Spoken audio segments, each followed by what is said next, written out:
आज है 10 जुलाई। सुनते हैं आज के प्यारे बाबा के साकार मधुर महावाक्य। बाबा आज कह रहे हैं, मीठे बच्चे अब सतो प्रधान बन घर जाना है, इसलिए अपने को आत्मा समझ निरंतर बाप को याद करने का अभ्यास करो। उन्नति का सदा ख्याल रखो। अब सतो प्रधान बन घर जाना है, इसलिए बाबा क्या इशारा दे रहे हैं? अपने को आत्मा समझ निरंतर बाप को याद करने का अभ्यास करो। उन्नति का सदा ख्याल रखो। प्रश्न है, पढ़ाई में दिन प्रतिदिन आगे बढ़ रहे हैं या पीछे हट रहे हैं, उसकी निशानी क्या है? हम सब बाबा के स्टूडेंट्स हैं ना, लेकिन हम इस पढ़ाई में कदम आगे बढ़ा रहे हैं या और ही पीछे जा रहे हैं? बाबा कहते हैं उसकी निशानियाँ क्या है? उत्तर है, पढ़ाई में अगर आगे बढ़ रहे हैं तो हल्केपन का अनुभव होगा। बुद्धि में रहेगा ये शरीर तो छी है, इसको छोड़ना है, हमको तो अब घर जाना है। किसकी निशानी है ये सब? अगर हम पढ़ाई में कदम आगे बढ़ा रहे हैं तो बाबा कहते एक तो हल्कापन होगा, बुद्धि में रहेगा ये शरीर तो छी है, इसको छोड़ना है, हमको तो अब घर जाना है। दैवी गुण धारण करते जाएंगे। अगर पीछे हट रहे हैं तो चलन से आसुरी गुण दिखाई देंगे। दैवी गुण तो नहीं रहेंगे, लेकिन आसुरी गुण दिखाई देंगे जो पीछे हटते हैं। चलते फिरते बाप की याद नहीं रहेगी। वह फूल बन सबको सुख नहीं दे सकेंगे, इसका मतलब अनेकों को कांटा लगाते होंगे। ऐसे बच्चे को आगे चल साक्षात्कार होंगे, फिर बहुत सजाएं खानी पड़ेगी। जो कांटे बनेंगे या औरों को दुख देंगे, जो बाबा की आज्ञाओं की अवज्ञा करेंगे या फिर आसुरी अवगुणों में लगे रहेंगे, उनको फिर सजाओं का साक्षात्कार होगा। ओम शांति। बुद्धि में ये ख्यालात रहे कि हम सतो प्रधान आए थे। रूहानी बाप रूहानी बच्चों को समझाते हैं, यहाँ सब बैठे हैं, कोई तो देह अभिमानी है और कोई देही अभिमानी होंगे। कोई सेकंड में देह अभिमानी और सेकंड में देही अभिमानी होते रहेंगे। एक सेकंड का खेल है ना, या तो अपने को शरीर समझो या अपने को आत्मा समझो। ऐसे तो कोई कह न सके कि हम सारा समय देही अभिमानी हो बैठे हैं। नहीं, बाप समझाते हैं कोई समय देही अभिमानी, कोई समय देह अभिमान में होंगे। अब बच्चे ये तो जानते हैं हम आत्मा इस शरीर को छोड़ जाएंगे अपने घर। बहुत खुशी से जाना है। सारा दिन चिंतन ही यह करते हैं हम शांति धाम में जाएं, क्योंकि बाप ने रास्ता तो बताया है। और लोग कभी इस विचार से नहीं बैठते होंगे। ये शिक्षा किसी को मिलती ही नहीं। वो जाते हैं, कथा सुनकर आ जाते हैं, लेकिन घर की याद या ईश्वर की याद बुद्धि में बैठती नहीं है। ख्याल भी नहीं होगा। तुम समझते हो ये दुख धाम है, इसलिए बाबा कहते इस दुख धाम को अब भूलो। अब बाप ने सुख धाम में जाने का रास्ता बताया है। जितना बाप को याद करेंगे उतना संपूर्ण बन यथा योग्य शांति धाम में जाएंगे। उनको ही मुक्ति कहा जाता है, जिसके लिए ही मनुष्य गुरु करते हैं। परंतु मनुष्यों को बिल्कुल पता नहीं कि मुक्ति, जीवन मुक्ति चीज क्या है, क्योंकि यह है नई बातें। जो भक्ति में सुना है वो सब ज्ञान में बाबा नहीं सुनाते ना, क्योंकि भक्ति तो मनुष्यों की गाई या बनाई हुई है, शास्त्र मनुष्यों के बनाए हैं। बाबा तो आकर ज्ञान सुनाते हैं। तुम बच्चे ही समझते हो अब हमको घर जाना है। बाप कहते हैं याद की यात्रा से पवित्र बनो। घर जाने से पहले याद की यात्रा से पवित्र बनो। तुम पहले पहले जब आए श्रेष्ठाचारी दुनिया में तो सतो प्रधान थे, आत्मा सतो प्रधान थी। कोई के साथ कनेक्शन भी पीछे होगा। जब गर्भ में जाएंगे तब संबंध में आएंगे। तुम जानते हो अभी यह हमारा अंतिम जन्म है, हमको वापस घर जाना है। पवित्र बनने बिगर हम जा नहीं सकेंगे। ऐसे ऐसे अंदर में बातें करनी चाहिए, क्योंकि बाप का फरमान है, उठते बैठते चलते फिरते बुद्धि में यही ख्यालात रहे कि हम सतो प्रधान आए थे, अब सतो प्रधान बनकर घर जाना है। सतो प्रधान बनना है बाप की याद से, क्योंकि बाप ही पतित पावन है। तो पतित पावन की याद से ही आत्मा फिर सतो प्रधान बनेगी। हम बच्चों को युक्ति बताते हैं कि तुम ऐसे पावन हो सकेंगे। सारी सृष्टि के आदि मध्य अंत को तो बाप ही जानते हैं और कोई अथॉरिटी है नहीं। बाप ही मनुष्य सृष्टि का बीज रूप है। भक्ति कहाँ तक चलती है ये भी बाप ने समझाया है। इतना समय ज्ञान मार्ग, इतना समय भक्ति, ये सारा ज्ञान अंदर में टपकना चाहिए। जैसे बाप की आत्मा में ज्ञान है, तुम्हारी आत्मा में भी ज्ञान है। शरीर द्वारा सुनते और सुनाते हैं, शरीर बिगड़ तो आत्मा बोल न सके। इसमें प्रेरणा व आकाशवाणी की बात होती नहीं। भगवानुवाच है तो जरूर मुख चाहिए, रथ चाहिए। गधे घोड़े का रथ तो नहीं चाहिए ना, कोई जानवर का रथ थोड़े ही लेंगे। मनुष्यों को सिखाना है तो मनुष्य रथ चाहिए। तुम भी पहले समझते थे कलयुग अभी 40,000 वर्ष और चलना है। अज्ञान नींद में सोए पड़े थे, अब बाबा ने जगाया है। तुम भी अज्ञान में थे, अब ज्ञान मिला है। अज्ञान कहा जाता है भक्ति को, क्योंकि जो सुनते हैं वो सत सत कहते हैं, लेकिन उसके पीछे का अर्थ, उसके पीछे की सत्यता कुछ भी पता नहीं होती। इसलिए बाबा कहते हैं अज्ञान कहा जाता है भक्ति को। अब तुम बच्चों को ये ख्याल करना है, हम अपनी उन्नति कैसे करें, ऊंच पद कैसे पाएं, अपने घर जाकर फिर नई राजधानी में आकर ऊंच मर्तबा पाएं। उसके लिए है याद की यात्रा। अपने को आत्मा तो ज़रूर समझना है। हम सब आत्माओं का बाप परमात्मा है। ये तो बहुत सिंपल है, परंतु मनुष्य इतनी बात भी नहीं समझते। तुम समझा सकते हो कि यह है रावण राज्य, इसलिए तुम्हारी बुद्धि भ्रष्टाचारी बन गई है। मनुष्य समझते हैं जो विकार में नहीं जाते वो पावन है, जैसे सन्यासी है। तो बाप कहते हैं वो तो अल्पकाल के लिए पावन बनते हैं। दुनिया तो फिर भी पतित है ना, सारा विश्व तो पतित ही है ना, भले अल्पकाल के लिए कोई पवित्र रहे। पावन दुनिया है ही सतयुग। पतित दुनिया में सतयुग जैसा पावन कोई हो नहीं सकता। वहाँ तो रावण राज्य ही नहीं, विकार की बात ही नहीं। तो चक्र लगाते घूमते फिरते बुद्धि में ये चिंतन रहना चाहिए। बाबा में ये ज्ञान है ना, ज्ञान सागर है तो जरूर ज्ञान टपकता होगा। तुम भी ज्ञान सागर से निकली हुई नदियां हो। हम सब ज्ञान सागर से निकली हुई ज्ञान नदियां हैं। वो तो एवर सागर ही है, तुम एवर सागर नहीं हो। तुम बच्चे समझते हो हम तो सब भाई भाई हैं। तुम बच्चे पढ़ते हो, वास्तव में नदियों आदि की बात नहीं। नदी कहने से गंगा जमुना आदि कह देते हैं। नदी माना वो क्या समझते हैं, पानी की नदियाँ। तुम अभी बेहद में खड़े हो। हम सब आत्माएं एक बाप के बच्चे भाई भाई हैं। अभी हमें वापस घर जाना है, जहाँ से आकर शरीर रूपी तख्त पर विराजमान होते हैं। बहुत छोटी आत्मा है, साक्षात्कार होने से समझ न सके। आत्मा निकलती है तो कभी कहती है माथे से निकली, आँखों से, मुख से निकली। मुख खुल जाता है। आत्मा शरीर छोड़ चली जाती है तो शरीर जड़ हो जाता है। ये ज्ञान है, ये ज्ञान हमको बाबा ने दिया है ना। आत्मा अविनाशी है, शरीर छोड़कर अगला जन्म लेने यात्रा पर चली जाती है। शरीर तो जड़ है।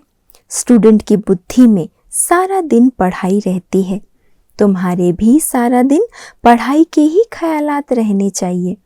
अच्छे अच्छे स्टूडेंट्स के हाथ में सदैव कोई न कोई किताब रहती है, पढ़ते रहते हैं। बाप कहते हैं तुम्हारा यह अंतिम जन्म है। सारा चक्र लगाकर अंत में आए हो तो बुद्धि में यही सिमरण रहना चाहिए।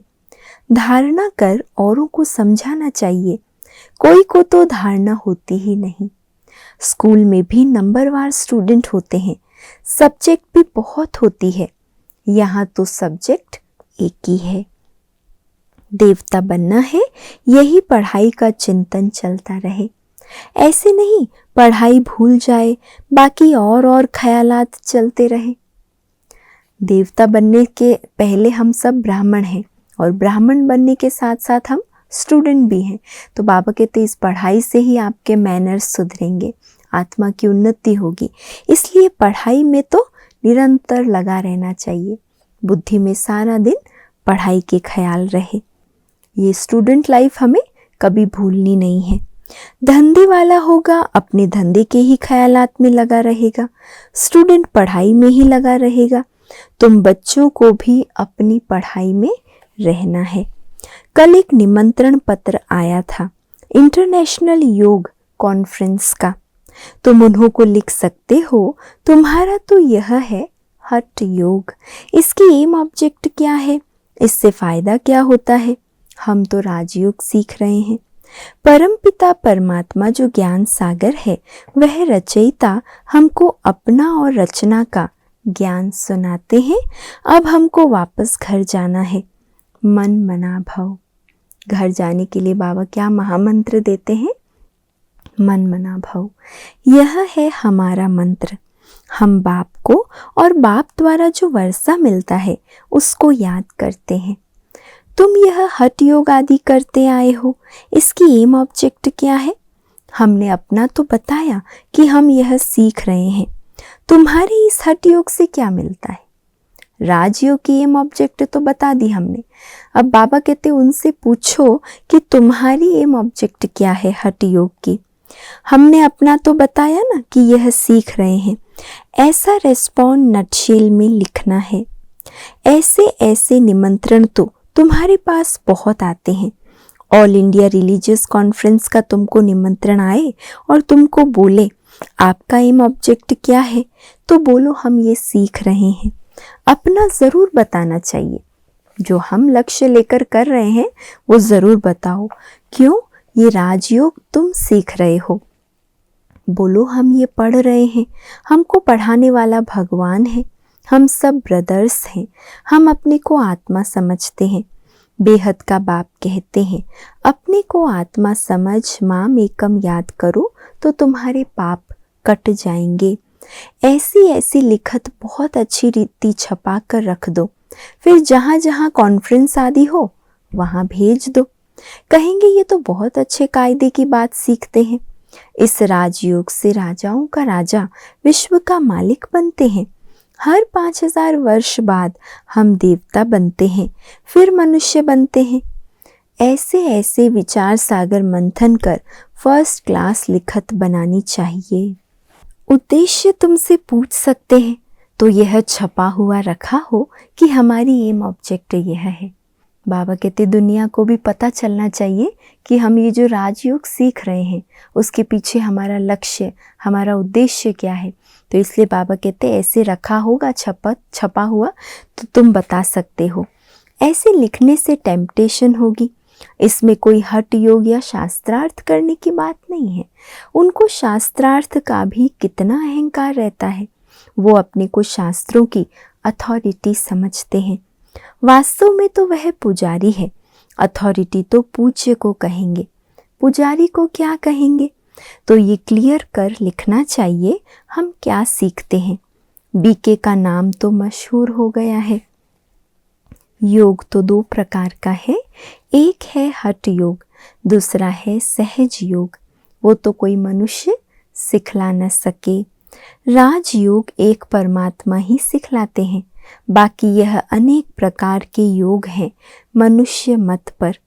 वहाँ देवताओं को तो किसके मत की दरकार नहीं, क्योंकि वर्षा लिया हुआ है। वह है देवताएं अर्थात दैवी गुण वाले। जिनमें ऐसे गुण नहीं उनको असुर कहा जाता है। देवताओं का राज्य था, फिर वो कहाँ गए? 84 जन्म कैसे लिए? सीढ़ी पर समझाना चाहिए। सीढ़ी बड़ी अच्छी है। जो तुम्हारी दिल में है वो इस सीढ़ी में है। सारा मदार पढ़ाई पर है। पढ़ाई है सोर्स ऑफ इनकम। दुनिया में भी पढ़ाई का बहुत महत्व होता है ना, तो बाबा भी कहते पढ़ाई से ही सब कुछ मिलना है। ये है सबसे ऊंची पढ़ाई, द बेस्ट। दुनिया नहीं जानती कि दी बेस्ट कौन सी पढ़ाई है। इस पढ़ाई से मनुष्य से देवता डबल क्राउन बन जाते हैं। अभी तुम डबल सिरताज बनने का पुरुषार्थ कर रहे हो। पढ़ाई एक ही है, फिर कोई क्या बनते कोई क्या। वंडर है, एक ही पढ़ाई से राजधानी स्थापन हो जाती है। राजा भी बनते तो रंक भी बनते। बाकी वहाँ दुख की बात होती नहीं, मर्तबे तो है ना। यहाँ अनेक प्रकार के दुख है। फैमन, बीमारियाँ, अनाज आदि नहीं मिलता, फ्लड्स आती रहती है। भल लखपति करोड़पति है, जन्म तो विकारों से ही होता है ना। धक्का खाया, मच्छर ने काटा, ये सब दुख है ना। आजकल तो देखो डेंगू मच्छर काट ले तो कितना तकलीफ हो जाता है, कितने बीमार पड़ जाते हैं। तो बाबा कहते हैं कोई ना कोई दुख इस विकारी दुनिया में है। नाम ही है रौरव नरक, तो भी कहते रहते फलाना स्वर्ग पधारा। इतनी दुख अशांति की दुनिया में रहते हैं, दुखों का अनुभव करते हैं, लेकिन जब कोई शरीर छोड़ता है तो क्या कहते, स्वर्ग पधारा। अरे स्वर्ग तो आने वाला है, फिर कोई स्वर्ग में गया कैसे? किसको भी समझाना तो बहुत सहज है। अब बाबा ने निबंध दिया है, लिखना बच्चों का काम है। धारणा होगी तो लिखेंगे भी। मुख्य बात बच्चों को समझाते हैं, अपने को आत्मा समझो, अब वापस जाना है। हम सतो प्रधान थे तो खुशी का पारावार नहीं था, अभी तमो प्रधान बने हैं। कितना सहज है। पॉइंट्स तो बाबा बहुत सुनाते रहते हैं, तो अच्छी रीति बैठ समझाना है। नहीं मानते हैं तो समझा जाता है ये हमारे कुल का नहीं है। मानते नहीं माना, बाबा कहते समझ लो हमारे कुल का नहीं। पढ़ाई में दिन प्रतिदिन आगे बढ़ना है, पीछे थोड़ी हटना है। पढ़ाई माना उन्नति की निशानी है ना, तो बाबा कहते पीछे थोड़ी हटना होता है। दैवी गुणों के बदले आसुरी गुण धारण करना, ये तो पीछे हटना हुआ ना। कई ऐसे बच्चे हैं जो बाबा कहते आए हैं दैवी गुण धारण करने, लेकिन और ही उल्टा आसुरी अवगुणों को धारण करने लगते हैं। औरों की कमी कमजोरी देखना, पर चिंतन करना, ईर्ष्या व आवेश में आना, ये सब अवगुण है। तो अगर दैवी गुण ना धारण कर आसुरी अवगुण धारण करते हैं, माना पीछे हटते हैं। बाप कहते हैं विकारों को छोड़ते रहो, दैवी गुण धारण करो, बहुत हल्का रहना है।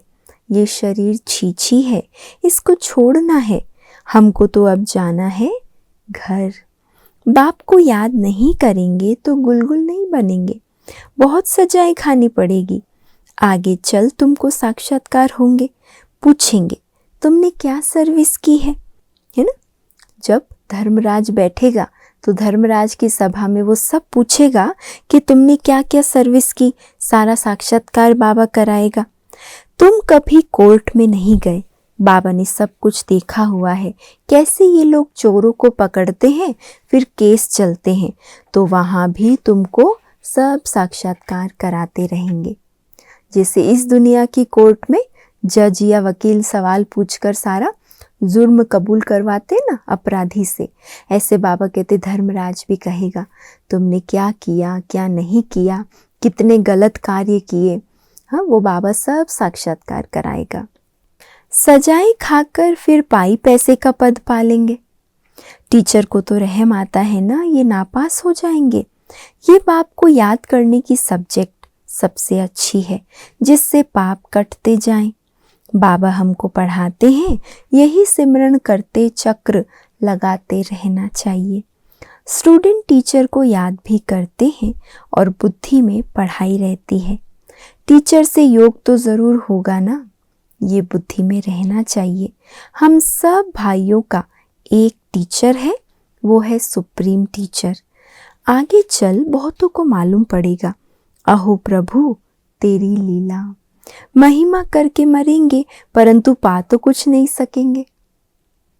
अभी कितना भी जगाओ, अज्ञान नींद से जागते नहीं। बाबा कहते फिर महिमा करेंगे कि अहो प्रभु तेरी लीला, परंतु पद कुछ नहीं पाएंगे। देह अभिमान में आने से ही उल्टे काम करते हैं। देही अभिमानी होने से अच्छा काम करेंगे।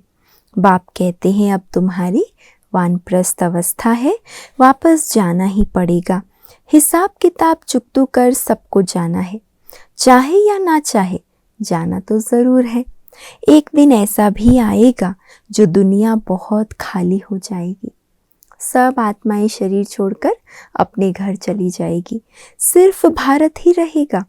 आधा कल्प सिर्फ भारत ही होगा तो कितनी दुनिया खाली होगी। सोचो, सिर्फ शुरुआत में 9 लाख आत्माएं इस भारत पर राज्य करेगी, बाकी सब इतनी करोड़ों आत्माएं परम धाम में शांति में बैठी रहेगी, तो कितनी दुनिया खाली हो जाएगी।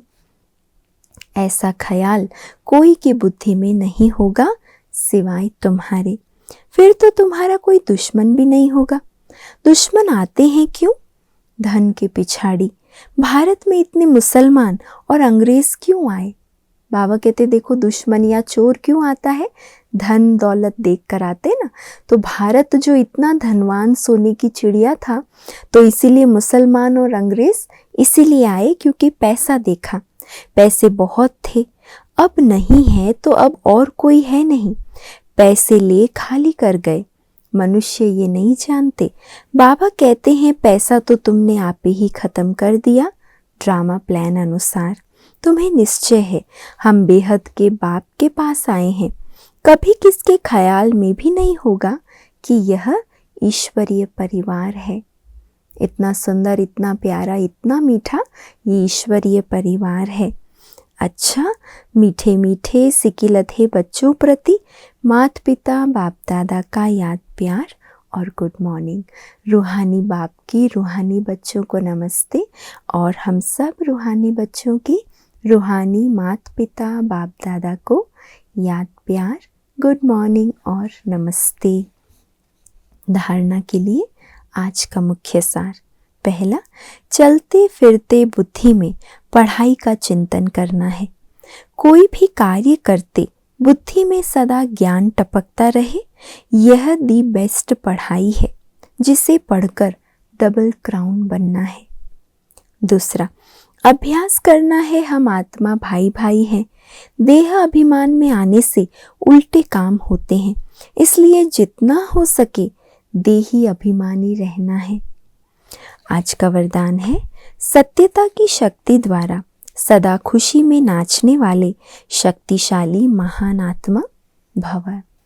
सत्यता की शक्ति द्वारा सदा खुशी में नाचने वाले शक्तिशाली महान आत्मा भव। कहा जाता है सच तो बिठो नच। सच्चा अर्थात सच्चा क्या करेगा? सत्यता की शक्ति वाला सदा नाचता रहेगा, कभी मुरझाएगा नहीं, उलझेगा नहीं, घबराएगा नहीं, कमजोर नहीं होगा। न घबराएगा, न मुरझाएगा, न उलझेगा, न कमजोर होगा, लेकिन सदा वह खुशी में नाचता रहेगा। शक्तिशाली होगा, उसमें सामना करने की शक्ति होगी। सत्यता कभी हिलती नहीं है, अचल होती है। सत्य की नाव डोलती है, लेकिन कहावत सुनिए ना सबने, सत्य की नाव हिलती डुलती है, डोलती है, लेकिन डूबती नहीं। तो सत्यता की शक्ति को धारण करने वाली आत्मा ही महान है। कितनी सारी विशेषताएं बाबा ने सत्यता की शक्ति वाली आत्मा के लिए बताई है ना। तो हमें क्या करना है? सत्यता की शक्ति को धारण कर महान आत्मा बनना है। स्लोगन है, व्यस्त मन बुद्धि को सेकंड में स्टॉप कर लेना ही सर्वश्रेष्ठ अभ्यास है। व्यस्त मन बुद्धि को सेकंड में स्टॉप कर लेना ही सर्वश्रेष्ठ अभ्यास है। और आज का अव्यक्त इशारा है, कोई देहधारी दृष्टि से आपके सामने आए तो आप 1 सेकंड में उनकी दृष्टि को आत्मिक दृष्टि में परिवर्तित कर लो। कोई देहधारी दृष्टि से आपके सामने आए तो हमें क्या स्वरूप धारण करना है? आप 1 सेकंड में उनकी दृष्टि को आत्मिक दृष्टि में परिवर्तित कर लो। कोई गिराने की वृत्ति से या अपने संग दोष में लाने की दृष्टि से सामने आए तो आप उनको सदा श्रेष्ठ संग के आधार से संग दोष से निकाल श्रेष्ठ संग लगाने वाला बना दो। यही है परोपकार की भावना। इसी को कहते हैं परोपकार की भावना, पर उपकारी आत्मा की श्रेष्ठता। अच्छा, ओम शांति।